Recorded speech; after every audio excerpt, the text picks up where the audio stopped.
Well, thank you very much. And just let me start by saying that it's a great pleasure for the Royal Economic Society to be involved in this so closely with the Royal Statistical Society. I'm a fellow of that. I'm a fellow of this, and I'm sort of president of that, so I seem to be probably the one absolutely at the centre of this at the moment. One of the objectives of the RES is to provide resources for economists wherever they work, in education, in research, in business, in government. And this is one of the activities that we should be involved more in, I think, this sort of activity. I also say I direct the Centre for Microdata Methods and Practice at the IFS. It's an ESRC centre, and we've been pushing very hard to try and get better understanding of how big data is going to be used in decision-making in economic arenas.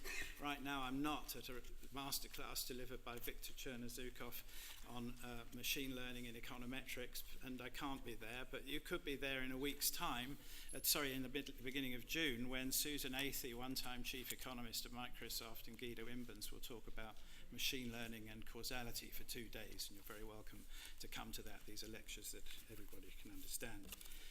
So this is a wonderful report. I was astonished to see it was written in 6 months. I couldn't imagine even beginning to think about these problems in such a short time. A major focus of the report is the problems raised for measurement of the economy by the digital revolution, and many problems are raised, or pretty much all caused by new products, product innovation and quality improvement in the field of information technology.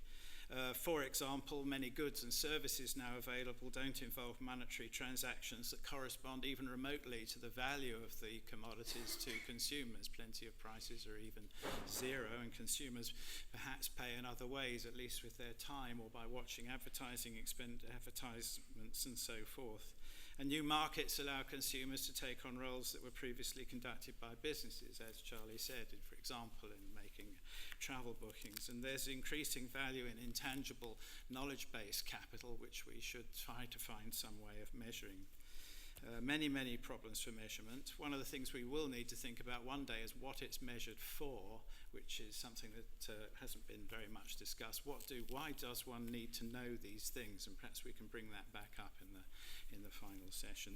Today we have 2 speakers exceptionally well qualified to address these issues. They're going to talk first of all Hasan Bakhshi. He works with Nesta. It's a charity supporting development of life-improving ideas, and Hasan leads Nesta's creative and digital economy research team. He has a wealth of experience to draw on in thinking about measuring the digital economy.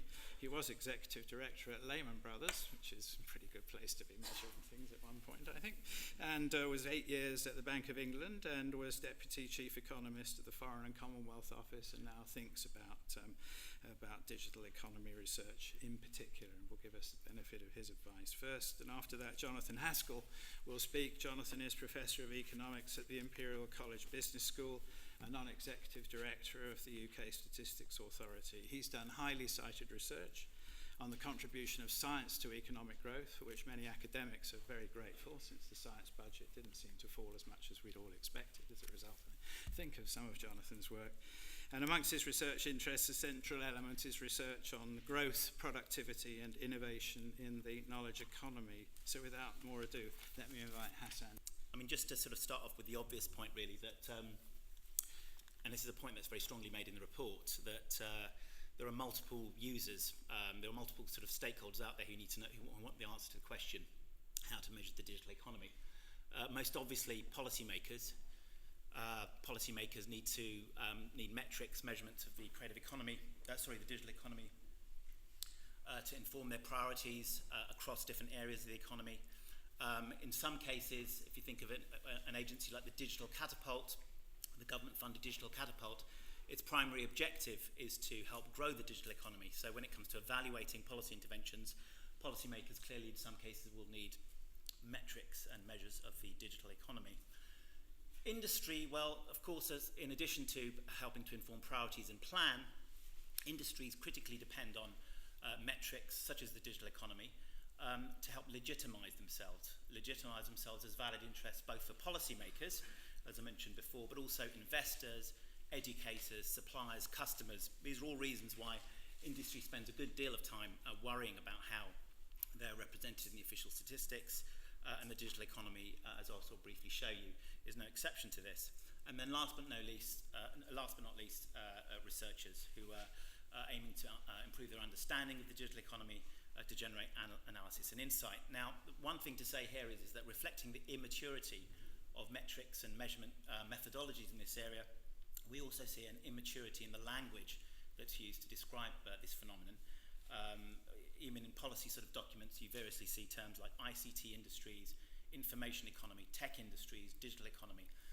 And I think this is an inevitable sort of association with the immaturity of the understanding the phenomenon that we're trying to measure.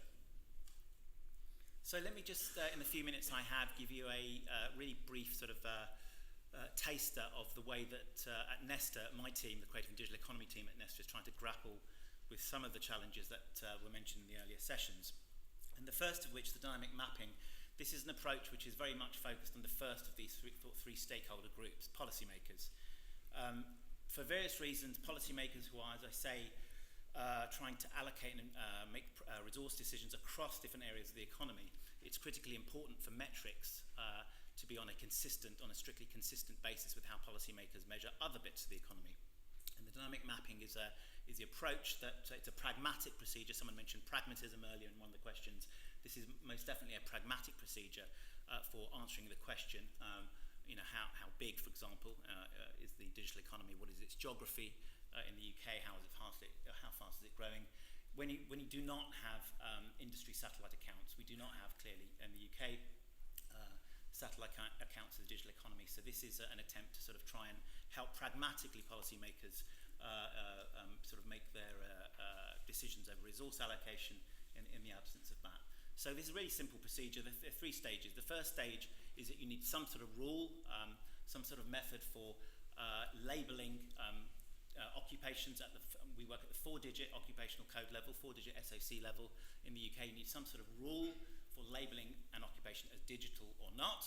Depending on what that procedure is, that could be a probabilistic assessment. So you may have attach a very high probability to a particular occupation being digital. In this particular report here that we published for Tech UK last year, we use a non-probabilistic method. So step one is an occupation at the 4-digit SOC level, create digital or not. The second stage is then to look at the distribution of employment of those occupations across the UK economy. So we look, in this particular report, we look at the every 4-digit SIC code and look at its digital intensity or ICT intensity. And then the third stage, once one has done that, is to use those classifications, those sort of digital SOC and SIC codes, and we use labour force survey data to estimate the size of the digital economy, which we define as being employment in the digital industries, so defined in step 2, and those working in digital occupations in non-digital industries. And this is sort of trying to get the idea that over time one can sort of track the incipient digitization of the economy by looking at digital intensity across different industries. So just to give you a very brief sense of what this actually looks like, this table here is taken from the report we published last year that I mentioned. What we started off by doing, it was a very sort of straightforward exercise. We took the occupational codes for information economy occupations. So again, an example of sort of a conflation of concepts of information and digital economy. But for the purpose of this exercise, we took a statistical release that was associated with the government. It was actually published by eSkills UK, as now known as the Tech Partnership, which is a sector skills body for the ICT-related industries. Intellect, which has now been rebranded Tech UK, and BCS. What we then, as a first, this was at the time when the government had created something called the Information Economy Council, which had motivated the production of this statistical release, and hence the language of information economy. What we then did is we sort of conducted a small-scale sort of consultation exercise where we took out these proposed SOC codes in the 2013 statistical release. We took them out there and presented consultees with the information underlying these SOC codes, including the information that's provided in the ONS's coding index to actually define what these occupations are within these 4-digit SOC categories. And we also provided additional information like task-related activities, task-related information associated with these SOC codes using independent data sources. And in the light of that exercise, what we found were people were broadly happy, actually, with this list of SOC codes. Perhaps not surprisingly, because we know in SOC 2010, the last revision of the standard occupational classification, a lot of work was done to try and make improvements to the information economy related occupations. Just to sort of note the last point there, and I think Jonathan may pick up on this later on, perhaps, is that there are obviously significant occupations or roles that have been alluded to in the earlier sessions, which are not well catered for at all in the SOC, and data developer, data designer, and last but not least, of course, data scientist. So if you take those, if you're happy with those labels for digital occupations, as I said, what you can do the second stage is look at the distribution of employment of those occupations across the UK economy. And what this chart shows here, just to take one of the blocks, it's basically, as I said, it's the distribution of employment in these occupations across different industries.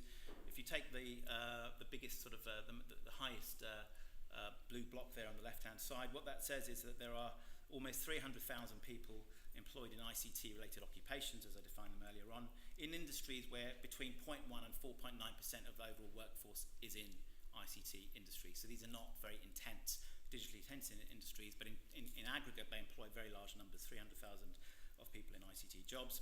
And then if you look towards the right-hand side of that chart, if you look at the block which is labelled 70 to 74.9, that says that there are just under 250,000 people in ICT occupations in industries which have an ICT intensity between 70 and 74.9%. What we intuitively do is that we basically partition this distribution into two sort of types of industry. The industries which are very intense in the employment of ICT workers, we call them digital tech industries or digital industries, and the others we do not label them that way. So we apply, as I say, the filter we actually applied is an ICT threshold of 30%. You can see that's actually not it's not an unreasonable threshold to try and partition this distribution into two. We also apply a minimum employment size, because obviously some of these SIC codes, when you're using labour force survey data, the sample size is getting quite small. So those that are particularly small and therefore more volatile, we exclude them from the calculation, and you end up with this list of SIC codes. And according to these data, in the LFS in the year to spring 2014, there were 1.5 million people in the UK's information economy, of which 0.9 million were in the information economy industries, and then 0.6 million were in what we can think of as embedded ICT-related occupations. So just to give you a sense of what you can actually do, and I hope this data visualization is going to work, if I can actually get the mouse working. These are the advantages basically of having classifications which are strictly consistent with the industry standard, because what you can then do is use this, armed with these codes, you can then go out and try and understand the digital economy. So what this data visualization does here, this basically, and apologies that you can't get the whole screen up here, but I'll just very briefly give you a sense of what it does. This is based on, so Mary Marnie mentioned data earlier on. One of the many sources of big data is scraping online job ads. So this is data based from provided by a company called Burning Glass, which scrapes online job ads daily from tens of thousands of recruitment sites. What it then does is so intuitively imagine the sort of information you get in a job ad. What they do is they sort of amass that data and then use machine learning techniques to build a taxonomy of skills. And that taxonomy of skills, they take those skills tags and assign them to individual jobs. So what you see here is a particular snapshot that was taken, I think, in the 4 months, from memory, it was 3 or 4 months up until to April last year. And it just says what were the most, by frequency, which tags appear most. So as a sort of an indicator of demand for skills in the economy. And just in this particular data viz, we compared digital tech occupations here, which are using the exact same occupational coding, the classifications that I mentioned earlier from the information economy paper, compares that with the economy as a whole, and then creative occupations, which are a particular area of sort of interest to my domain expertise in creative economy. But these first two columns are the one you should look at here, and what they basically show is the frequency distribution of skills in these two sets of occupations.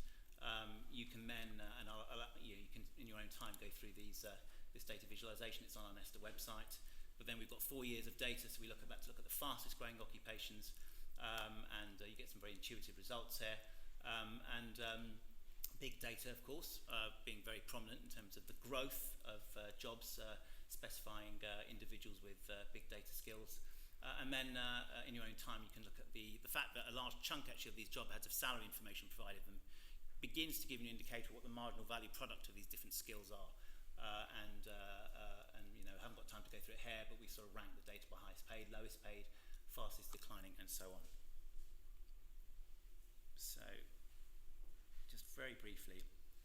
So that the dynamic mapping work is all well and good when you're trying to work for, you know, trying to produce statistics for policymakers, trying to answer this question: how big is the digital economy? When for various reasons you need to use the industrial classifications. Unfortunately, and this goes back to the second type of user, industry sometimes, you know, may not be happy with those stats. You know, industry may not identify with those classifications I mentioned earlier. They're quite high level, those 4-digit SIC codes, not especially helpful for an edtech company, for example, based in Brighton, that's trying to raise finance from an investor and is trying to sort of raise the profile of its sector in the eyes of the investor. So then you have to work beyond the SIC. What we did in this particular project, published with Tech City UK earlier this year, is that we worked with a company called Growth Intelligence, which, just in a nutshell, but it's a very large nutshell, there's a huge number of problems and issues underlying these sorts of data, but just to give you a feel what you can do with it, they scrape data from company websites across the UK, and then again use machine learning methods, both supervised and unsupervised methods, to try and cluster businesses based on the information they can pull off company websites and label them as digital or not. Now, when you do it this way, and because it's based on public information, you can produce some very, very rich data. This particular map here shows that in the baseline we identified 58,000 digital tech businesses across the UK, and that's their geography. These are all named companies. And then the taxonomies that they build using machine learning methods, of course, allow them to get a lot more granular than the SIC codes. So here, there's a distribution here across this 58,000 companies are split according to primary sector of specialism, and you're getting into language of app and software development, data management, analytics, fintech, edtech, gaming, online gambling, the sorts of things that investors, industry, the sorts of labels that industry can identify with. And then last but not least, just to say that that previous slide allocated, you know, tags to companies based on their primary specialism, but of course we know that companies, particularly in the digital tech economy, have multiple capabilities, and yet in that previous chart we only used essentially their primary specialism. So what this does here, this chart here, again all this information's on the Nesta website if you want to dig into it a bit more detail, but essentially does an industrial network analysis to look at which tags co-occur with different companies.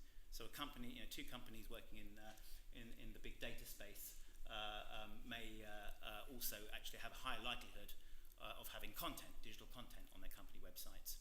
And this chart here shows that there are particularly strong links between data, databases and content, between software and again databases. So you begin to get some of the understandings about the ways in which different capabilities within the digital economy or which characterize the digital economy as it is today. So just then to conclude, this has obviously been a big theme in the sessions earlier on already. It's not really about official data or big data. The challenge that agencies like Nesta have and investors have is how to combine the strengths and sort of the strengths of these two different sort of data sources. It's an area that Nesta is very, very keen on in terms of doing some more research about how do you actually combine the official and big data sources. It's not trivial. Those 58,000 digital tech companies I mentioned earlier that we identified with the big data methodology is about a quarter of the size of companies if you look at the business structures database in the digital tech sectors as defined by those SIC codes. So what, you know, obviously, you know, companies need to have a website, for example, to us to be able to pick them up using that methodology. What happens if a company website changes? What if it changes the content of its website? That will actually impact on the likelihood that it's labelled digital or not. So these are all problems with the big data sources. But again, the advantage you've got is that very, very timely data. We can basically update this analysis in real time, if we so wished. The other advantage, as I say, because it's publicly available information, company websites, you can actually get a very rich sort of public sort of, you know, you don't mind the disclosure issues. We can mention who these 58,000 companies are, where they're based, what they do. What we can't do, as I say, is get other economic information about financial turnover, employment. These aren't statistics you typically get off company websites. There needs to be this sort of non-trivial exercise about how to use official and big data sources together. And then I just wanted to mention the last thing about SICs. Standards are even more important when there's disruptive technology because there's a real danger that you get a proliferation of sort of industrial standards like the one that you used earlier on. What does that leave for policymakers who are presented with different reports and different studies? And therefore there's a real need, I think, for the UK to show leadership, and again it's a big theme in the Bean Review, in international level in ensuring that the SIC process is more fit for purpose for value-creating sectors like the digital economy. And I'll leave it there. Now, as Andrew Cheshire very kindly said in his introduction, I have the honour to be on the UK Statistics Authority, and these are my views, and they're not official views of the authority at all, so I should make that disclaimer. So I had a look at the digital chapter in Charlie Bean's report to kind of refresh my memory about what was on the table, and I picked out, at least to me, a number of things which people have talked about. There's a set of issues around the value on the consumer side, the value of time online, and then Charlie points out this great puzzle, which is, according to the official data, the price of communication services seem to have been moving in line with CPI over the last decade. So that's this line here. The price of, as I understand this is the communication. This is a consumer price of communication services, which are falling very sharply in the 2000s, and then they've been more or less flat for the last 15 years, which seems to be a bit of a puzzle in many ways. Then there's a discussion in Charlie's report around industries. Many industries, as he notes, have changed via disruptive innovation, and there's a fantastic discussion about music and all of that. I'm surprised you didn't know what a gig was, Charlie, given the discussion in there about music and all that. You were confused, okay. Okay. And then there's a discussion about databases and how, in particular, if these companies are going to be in possession of these vast degrees of databases, vast databases which people have talked about, and the questions came up earlier on, how should we value those? To me, this raised a number of broad issues. The first issue is the issue which Hasan has just talked about, namely the industry classification. We've got a lot of stuff on manufacturing, vast amounts of stuff on manufacturing. Charlie mentioned that in his opening report. Chris Alsop majored on that as well. That observation still seems to be true. Then we've got stuff about services. What are the boundaries here? Does the classification move fast enough? And as Hasan has just said, that seems to be an area where we could use some big data techniques to help us on that. Secondly, digitization in the form of data, the way I think about that is as an intangible asset, that is to say a knowledge asset which these firms are building. So can we think about that in that way? And then there's a lot of discussion about the other treatment of intangibles. I'll say a word about that. And thirdly, to the extent that digitization is related to ICT, how are we going to treat that? What are the kind of minefields that are around in ICT issues? And a couple of issues here occurred to me. Firstly, breaking up ICT into its parts. IT, one thinks about hardware, one thinks about Moore's law, which suggests that quality adjustment of hardware is going to be really, really important. That is to say, if I spend, £100 on a computer today, and I spent £100 on a computer 5 years ago, because of Moore's law, I get vastly much more, computer power. So comparing the 100 and the 100, I better adjust for the fact that I get much more computer power. Second issue is around comms equipment. I want to say something about comms equipment as well. If you think about a lot of the machines that you have in your hand and the kind of infrastructure that people are accessing, a lot of it is really around the area of communications equipment. That is to say, the internet itself, fiber optic cable, switching gear, all that kind of thing, mobile computing, cloud computing, all those kind of issues. These are ongoing issues around the ICT revolution, which we need to keep a hold of. And then finally, there's a set of issues about measuring software. Okay, so just to go through some of the things which occurred to me. So starting with digital in terms of ICT, what's the critical measurement issue that we've learned as a measurement community over the last 15 years? It's that quality adjustment of prices is absolutely crucial. And again, just to make sure that I'm on the right page at least, to account for how much a pound spent on computers now gets you, computers and computer services in a sense are getting cheaper because computers are getting more powerful. Now, as far as consumer prices is concerned, I referred to this puzzle of comms services prices seem to be the same relative to CPI. Carol Corrado and Olga Ukeva have a report which has just come out where they do hedonic adjustment of communication services prices, and that seems to get the right answer, namely that these prices have been falling relative to the CPI. Now, fortunately, a number of us in this room are on a working group of the ONS in conjunction with the Institute of Engineers on this issue, which Richard Hayes is in charge of, and we can feed that into the working group. And so that's an area where I think there are structures within the ONS to kind of incorporate that kind of research. Now, in terms of producer prices rather than consumer prices, just a few words about that. Firstly, we now know that we need to quality adjust hardware and software, and this is well recognized, and there seem to be, the ONS has really taken this on board and so on, as we'll see in a moment. But as I mentioned before, I think there are a whole set of new issues around comms equipment. And again, if we think about, what the internet has been, it's been, switchgear, new handsets, fiber optic cable, communication transmission equipment, the cloud, all those kind of issues. And this is kind of the ongoing part of the ICT revolution, along with changes in hardware. It's a key infrastructure element, obviously, in ICT. So if one is going to make a statement about the economic impact of the digital economy, broadband, whether we should dig more broadband networks, who should supervise it, who should fund it, and all that kind of thing. One's going to make those statements, we need to understand and measure these things rather better. And of course, there's been incredibly fast technical progress. So if you think about fiber optic cable, for example, the discovery of, sending signals both ways along fiber optic cable pretty much doubled the network capacity literally overnight. So, it's just amazing technical progress around that issue. So I think there are a set of issues about keeping up with these comms equipment prices. Now, as far as IT, I'll come to comms equipment in a second, and software. So this graph, I'm sorry this is not very visible, takes a whole load of different countries and asks the question, what do the software deflators look like on average across different countries? Here's the UK here, relative to the OECD's recommended method, which is to harmonize these things across different countries. And you can see that the US and the UK numbers look rather similar, suggesting that we're doing a pretty good job of that, given that people feel that the US numbers are the lead numbers. And likewise, for IT, that's to say hardware and all of that, that seems to look rather close to the US. The Portuguese numbers look rather different. There's the US number and there's the Portuguese number. They look very different that way. So again, in terms of getting those particular deflators sorted out, that looks like we're well on track.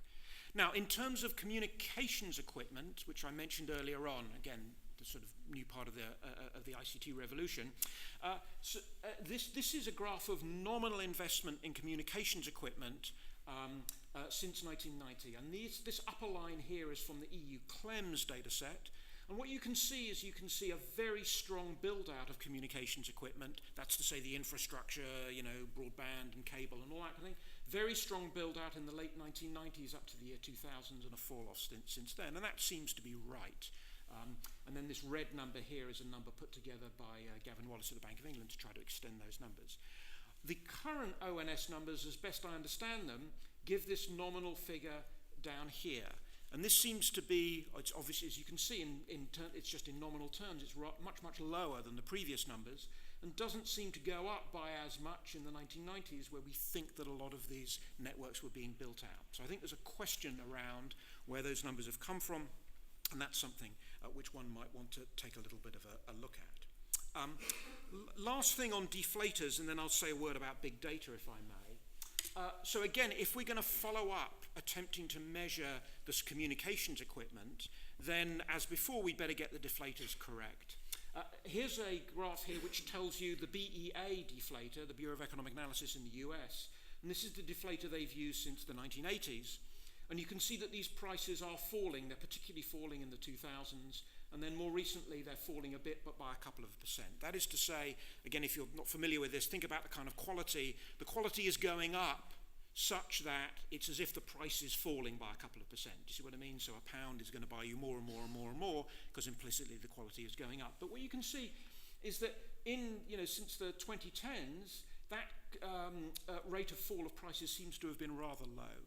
This blue number here is the numbers put together very recently by Dave Byrne and Carol Corrado at the US Fed. And they're a better attempt to quality adjust for technical progress in communications equipment. And what you can see, just looking at the axis here, is these numbers fall very sharply. And in particular, in the most recent period, they're falling very sharply, maybe 10, 15% per year. That seems, many feel, to be a better reflection of the kind of incredible technical progress that we've been having around comms equipment in the last few years. Now, these numbers are really fresh out. The Bureau of Economic Analysis in the US are probably going to revise these red numbers so they look much more like the blue numbers. But again, because the ONS is connected with this kind of network of researchers, I think the ONS is quite well placed to look closely at these numbers and possibly incorporate them depending upon what it wants to do and their exact relationship to the UK. Okay, last point on big data. So some work that Peter Goodrich and I have been doing have tried to look at the issue that Charlie takes up in chapter 3 about how do we treat data, how should we think about Tesco's load of data kind of thing that it's got. So a few points about this. The first issue is I think one needs some conceptual guidance and hopefully some practical management. There was a question earlier on about what the one data set you'd like to have which would really help you. I'm going to try to answer that question in a second. But let me say something about these conceptual issues. The trouble is, it seems to me that around this area, terms like data and information and knowledge are all used interchangeably. So for example, the Data Protection Act controls, here's a quote here about your personal information. The UK Information Commissioner promotes data privacy. The Freedom of Information Act allows citizens to request data sets. And then economists who, in my community, use also terms like ideas, blueprints, instruction, and knowledge. So people use those words. So part of the issue, I think, is there's a very kind of confused set of terms, and that's not going to help the statisticians measure this stuff, which is difficult enough to start with. So the conceptual framework that we've been trying to work with is essentially guided around the stages of production of investment, and it sort of thinks about this in terms of three different stages. Stage 1 being a kind of data building stage, which digitizes raw data and produces digitized information. So if you go to IBM, for example, with a very messy, you're a retailer, you've got years and years of data on all sorts of, historically incompatible data sets and all that. You go to IBM, they will digitize all of that data and they'll get it into a form which you can then interrogate, and we think of that as being digitized information. And stage 2 we think of as being analytics, and the analytics produces some knowledge, that is to say some understanding from that innovation. So we're trying to be precise about what we mean by data and knowledge and information and so on. And then stage 3, they're all combined with other assets in production when you go off and sell things at Tesco's and all that sort of stuff. Now, as a practical so if one is going to follow that kind of notion, then the practical framework which suggests itself is what the ONS and other statistical agencies do around software, which is try to identify who are the people, the occupations doing data building, and who are the occupations doing analytics. And if you try and do all of that, so as it says here, use the software method to count employment and labour costs and all that kind of thing. We don't have an investment survey, so we have to go to the labour force occupational data. But then, as we just heard from Hasan, the trouble is the occupational data just doesn't move fast enough. So we would like to count the number of big data analysts and their wages, but as in the occupational data, we don't know who's a big data analyst. So here's a way we can use a bit of big data and additional data. If you go to various social networks, many social networks will ask you about your qualifications, they'll ask you what skills you've got, Hadoop and all that kind of thing, and the kind of data that you saw Hasan talk about, used by recruitment and vacancy people, they asked about that kind of data as well. So we use a source of social network to look at these occupations, and it turns out that in many ways there's quite a big overlap with software. So our estimates are that the already measured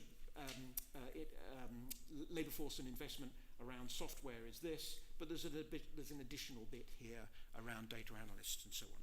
Okay, I will conclude. So per bean, digitisation raises many questions, some broad questions here which Hasan and I have talked about on industry classification and all of that.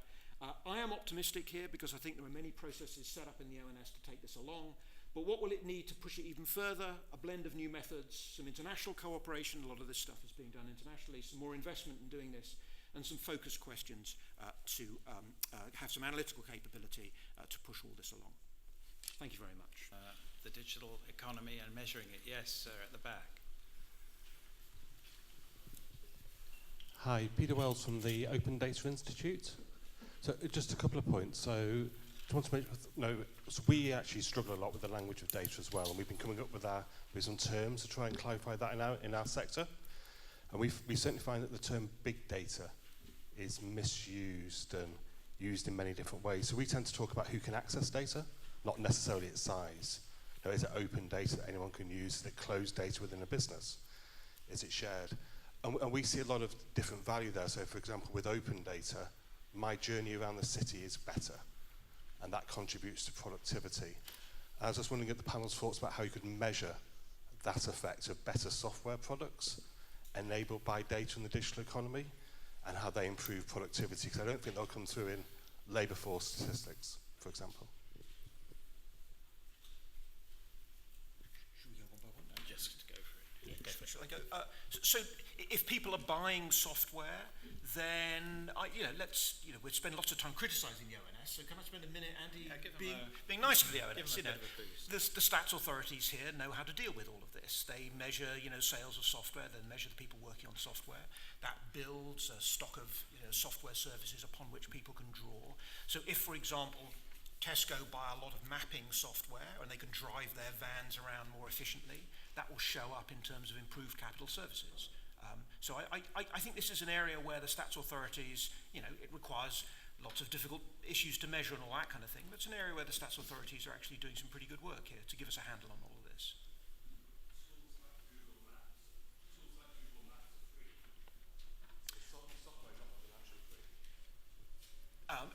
True. So the free stuff. So I think we've got a session on free stuff later on. But to the extent that this stuff is paid for, which in many commercial organisations it is, then obviously one has to be very careful to get the deflators right and all that kind of stuff.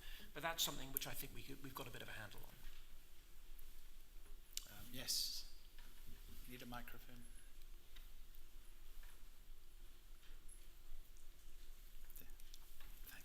Nesta Bradley, University of Glasgow, but I wear two hats. I'm an economist, but I worked in the high-tech industry in R&D.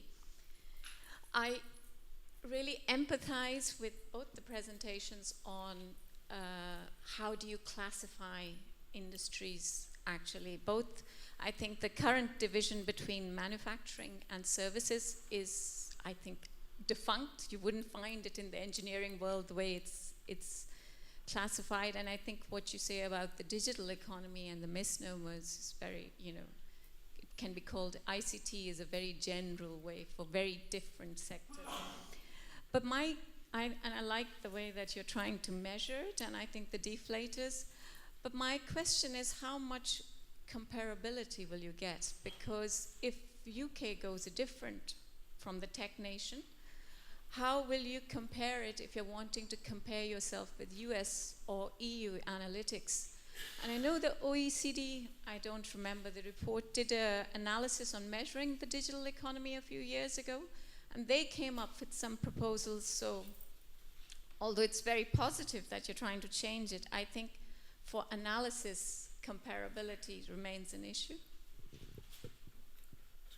So, industrial classification and occupational classifications are one of those areas where there are international standards, happily. That means that any work that the UK needs to be done, to do needs to be showing international leadership at the relevant discussions at Eurostat and, in turn, the UN. The process by which industrial classifications are set is very unwieldy. I mean, I don't know if any in the room have tried to. I'm sure ONS colleagues here who are close to it will know how difficult it is to actually influence that process. It strikes me that there is a need to sort of look at those processes at an international level.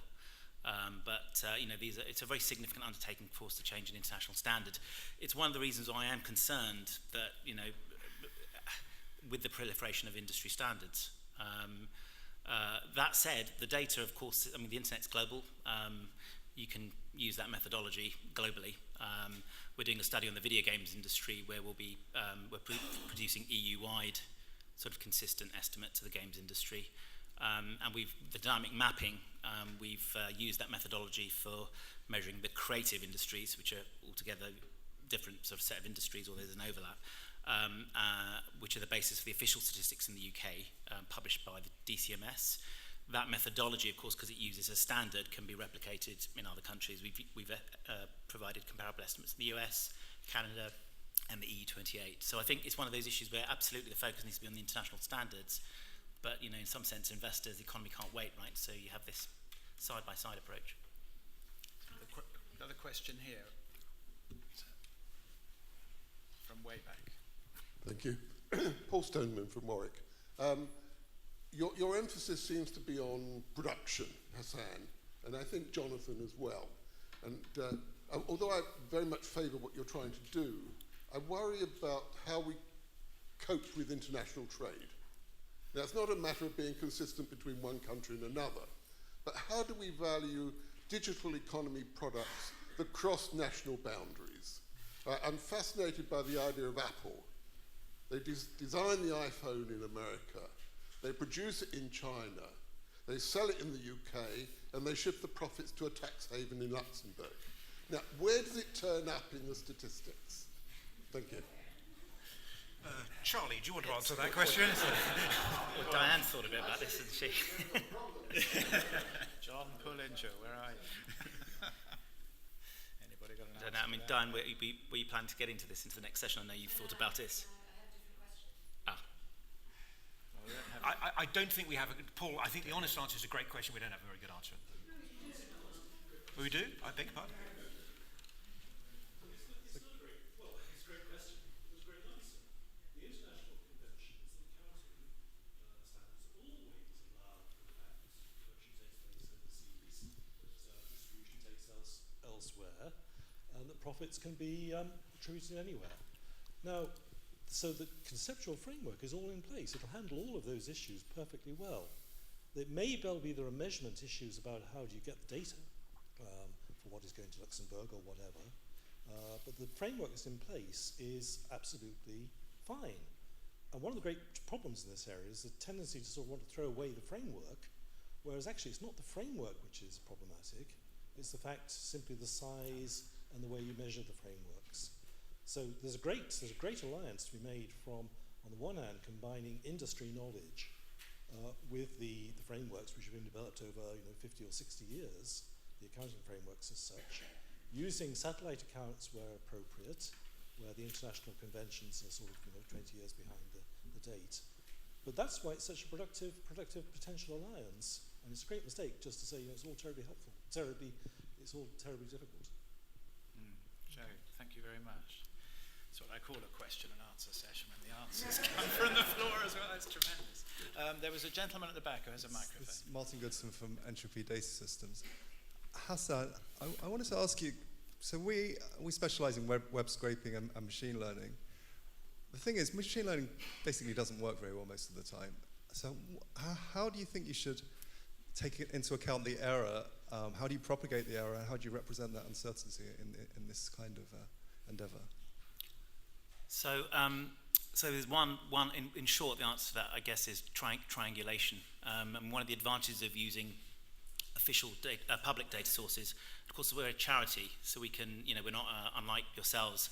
The IP, we're more than happy to share the algorithms, the code, etc., that we're using to sort of to model these data. But the answer is to triangulate. So, in principle, those 58,000 companies. A company that's not allocated, not assigned as being digital and feels it is, should be able to, there should be a process whereby, there's no reason why there couldn't be a process by where they could engage with that data set. And likewise, if there are companies that are mislabeled, which there will be, the data set should be live. Now, that raises a very big issue for policy purposes, is what happens when you're using data sets that are built on proprietary algorithms. The company, the 58,000 companies from Tech Nation was with a company called Growth Intelligence. These are proprietary algorithms. So that means, strictly speaking, someone won't be able to replicate what we've done. That raises big, very non-major issues, non-trivial issues about the use of big data. Personally, I think, and I know colleagues met with you recently, and I couldn't make that meeting, but there's something about working on an open industrial sort of classifier in the digital economy, which I think would be a very helpful way of proceeding, because at least at a minimum, people are very crystal clear about on what basis you're actually, assigning a company or a particular label. Yes, and then here. And then we may have to wind up. It's interesting that we're measuring the digital economy. At the same time, are we measuring the reduction in the analog economy as a sort of trade-off? So, I can remember the days when we had 2 or 3 TV channels and people were glued to ITV.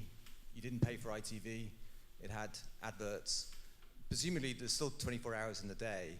So are we trading off both of those, or are we just looking at the digital economy? So the straight answer from my side, the work I've been doing really, and the work doing at Nesta, is about labelling and mapping, and that matters an awful lot for my opening slide. In terms of the economic implications, what are the welfare implications, for example, of this? You're getting into a whole different set of issues. So I have to say, our work doesn't directly doesn't directly address that. As it happens, a lot of the work within the creative industries I do, of course, these industries like music and film and games have been at the cutting edge, of sort of disruptive technological progress and or technological change. It's progress for some and regress for others. But I guess the only thing I would say is that the welfare implications. I mean, I'm not saying anything about welfare here. Just saying that the digital tech economy has 58,000 companies that's grown by X% in a year or two doesn't actually say anything about welfare in itself. I'm Anne Harrison. I spent a lot of my working life in international organisations working on standards of one sort and another. And I'd like to come back to this question of how do you get change in the occupational classification or industry classification, for example.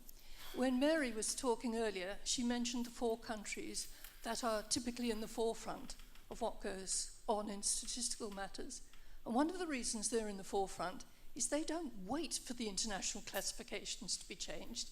They come up with their own versions and implement them on a temporary basis. This doesn't have to be to the exclusion of doing the international ones as well. With big, strong computers, you can do both. But I think to wait for the classifications to change, you'll be waiting forever. And if the UK wants to get back into the lead on these things, you have to take the initiative and come up with the proposals first. So just very briefly on the creative industries, which is not what we're talking about here, although there is a parallel move to introduce official digital economy estimates. The DCMS recently closed a consultation on how do you actually measure the digital economy. But there, I guess the UK has done that. For various reasons, the UK is a leader in the creative space. And in the absence of a full set of satellite accounts, it does produce a selection of SIC and SOC codes, which it calls the creative industries and the creative economy. Alongside that, it lobbies, and there was a big effort last year in partnership with the ONS to try and lobby Eurostat and then in turn the UN to revise some of the SIC codes and the SOC codes that are underlying the creative industries statistics, but it frankly didn't get very far. There was a lot of effort, industries, the music industry, which is deeply concerned about its SIC code, did a fair bit of analysis, costly research and analysis to try and impact on those decisions, and we couldn't even get a review underway. So the process itself is very unwieldy, but absent that, there are things like satellite accounts that you can do. And the digital tech industries, I'll be interested to see what the pros and cons are that people believe in having a set of satellite accounts, because I think it would be very helpful for me if they existed. Well, thank you for your questions, and thank Hasan and Jonathan.